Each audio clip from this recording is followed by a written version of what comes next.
bodybuilder boy. So the awful monotony begins. Work. Work to make money, to eat, to get energy, to go back to work. If we all stayed home hungry, there'd be more thin Michelangelos. This monotony was lifting and carrying and putting down, going back empty and coming back fuller. An automaton negating autonomy. If there was a reason to it, it eluded my keen mind. My hunger was not all that keen yet. Not that I could tell what I was thinking after 20 minutes. It was a lesson I'd already learned, already forgotten, and it was this. Get a job you need more than 2 minutes to learn how to do it, because your work is what's happening in your mind most of the day. You don't have to be a Supreme Court judge, just something more challenging than a mule. Today, I was a mule, burden and all. At least Eeyore had a council house. So there's two beefers on the back of the truck. The rest of us plebs waiting for them to chuck the shit off the back at us, hoping we won't get flattened. There's always a good and a bad job in any situation. Here, the good one was being on the back of the truck, trying to cut the others in half as he schlepped the gear off the lip at the back. The bad one was dodging the hardware coming down. The best one, and there's always only one best one, this time the best one was being Shala. This fat slob did nothing apart from say stuff like, take them things off the truck and put them things inside. This ability to command men was the result of several years of intensive inactivity and dedicated loitering. Occasionally he would walk inside and say things like, I used to be outside, or something just as perspicacious. The worst job this time, like every time, was being me. It's always being me. I'm not used to hoying 55-pound chunks of wood and metal around all day for no reason. The muscleheads did this for a living, whatever that is, and they were quite happy burning calories, lumping this sort of crap up and down. But me, I'm the sensitive type. I was meant to be a poet, really, whatever that is. Also, I was already too old for this, and not really in the right frame of mind, i.e. conscious. There were like 9 or 10 beef stocks and me and Shala and one other kid about 19 who didn't have the company Fred Perry on. He figured me for an agency bitch right off while I was still having trouble working out the dress code. He was awful cheerful too. I was hanging around the back of the truck, wondering if I could get an easy gig going, just lowering shit for other people to carry inside.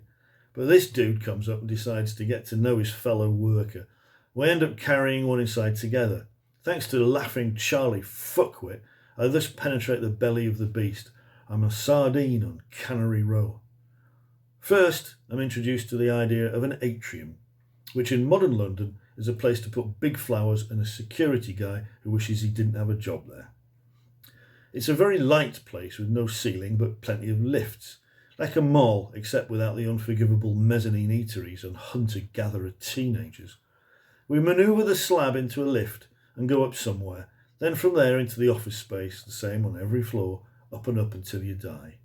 I realised I didn't have the worst job I could imagine, because I could imagine working in this place, with people talking about me, listening to me, and plotting against me behind the office dividers.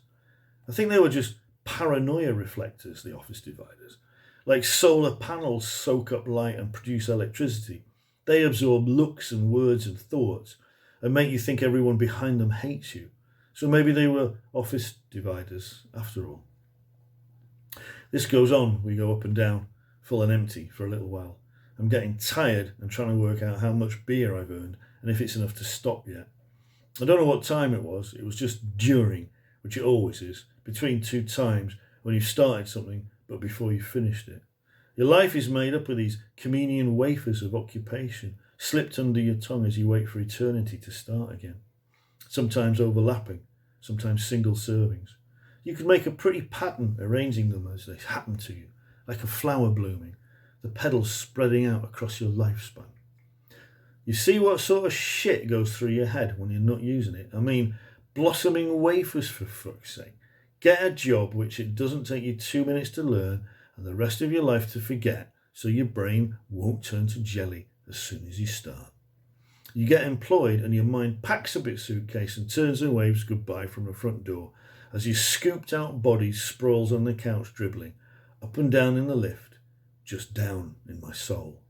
Agency boy wants to talk, chats about his awful life and the choices he thinks he's made and the opinions he thinks he's formed.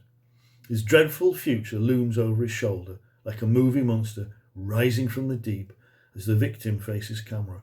I wanted to shout, "Look out behind you!" But it's as useless as it is in the movies. He can't avoid it. He'll be taken by the monster. I was almost transfixed.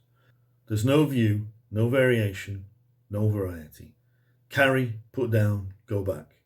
You get to wondering why we evolved so much. We could have done this with a lot less of a brain. Some of us are.